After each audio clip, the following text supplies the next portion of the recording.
Hi guys, today we want to talk to a professional. This is my husband Ray, and he's a professor at universities. He's not retired, but he coached basketball and taught physical education in so many institutions in the country. And he's got a great knowledge regarding when you make a choice about going to college and what are the choices that you have for funding your education. So his name is Ray. Thank you, Ray, for answering these questions. You're welcome. Okay. So when Ray would recruit a kid and he would come as a freshman, what would be some things that you want to be aware of as you are preparing to start your college career regarding finances? What are some things that they need to know? First of all, the financial aid office, their job is to get students into school. So they have many ways to help you, many loans. What happens is people sign loans because it's easy to sign a loan, but then 4 years later you have to pay it back. So you got to remember the financial aid person doesn't have to pay it back. His job or her job is to get you to commit to the university so that you can pay tuition and fees. Okay, so their main job is to get to there. So they're going to offer you some options. Can you discuss how many types of options that are available in the institutions that you've worked for? There are plenty of options. Short-term loans, long-term loans, loans that you pay back with interest, loans that you don't accrue interest until after you graduate. So those are many of the ways that can be funded. Now, what people don't think about is junior college. Junior college is a great way to get started. It's a lot less expensive, so you can save 2 years on tuition and only pay 2 years of tuition at the 4-year school. And then when you graduate, you still have a degree from the 4-year school. Nobody ever cares about the 2-year college. They just care about the 4-year college and the fact that you graduated from there. So it's a great way to save. So if let's say that a school is charging you $25,000, $30,000, the 4 years, you can save a lot of money the 2 first years and then transfer to a 4-year school and then have the diploma from that 4-year school, but have saved thousands of dollars in the first couple of years. Is that it? Yeah, you save in housing, you save in fees, you save in tuition. That's pretty good. Talk to me about sports or academic scholarships. Well, when you apply based on your academic records, you'll be eligible for a variety of scholarships. Now, athletically, you have to earn that, of course, and the coach recruits you and gives you a scholarship. Now, what a lot of schools do now is they build in scholarship to jobs like ball boy, scorekeeper, custodian. They use jobs on campus to help you pay for school, to give you scholarship money. And so that takes away from your regular tuition amount that you'd pay otherwise. You get it like a discount. Yeah, the main thing you want to be concerned about is the fact that if you take out loans, you have to pay money back when you graduate.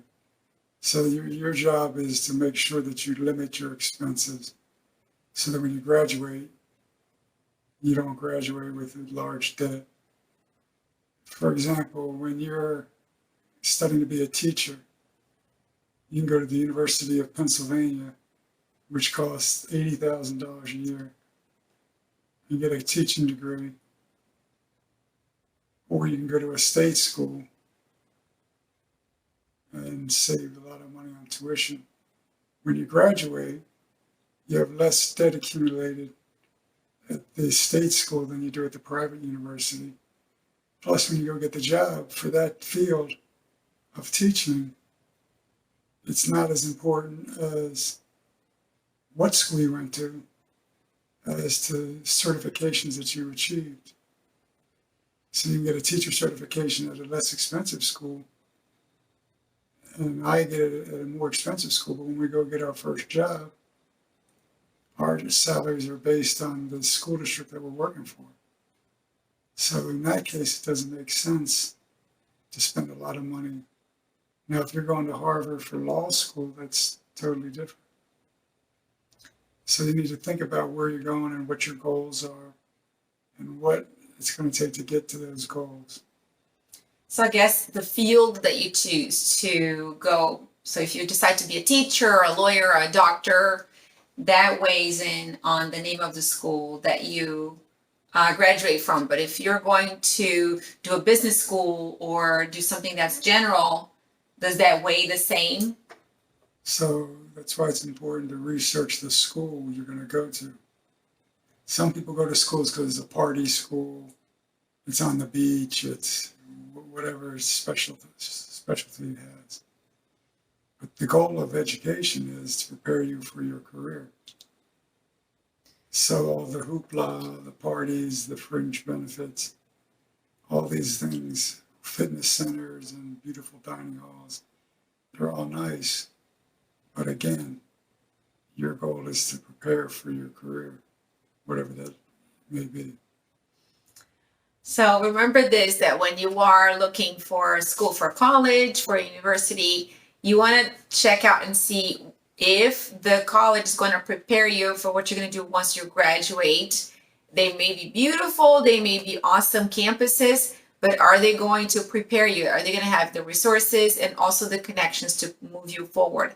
And also consider those first 2 years in junior college or a local college where you can then transfer those 2 years to a university that is going to best fit you, so you can save some money the first couple of years in order for you to put that money away so that you can afford to pay without a loan the last 2 years of your school. That's a possibility. If you can afford to just pay for a junior college the first couple of years, you can save that money, invest it, and then put that money that you have saved and invested towards the last 2 years of your school without having to take a loan.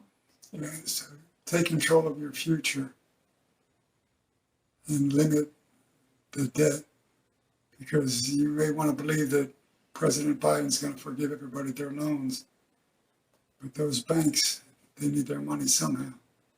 And there are a lot of people that will graduate with $100,000 in debt, $100,000 in debt before you even start your career. So be smart, research your school, and then search out as many scholarship opportunities as possible.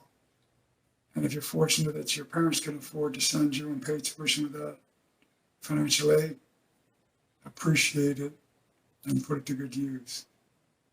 Thank you, Coach Farrell. Thank you guys for watching. All right, we'll talk about investing that money for the first 2 years in the next video. Thank you. Bye.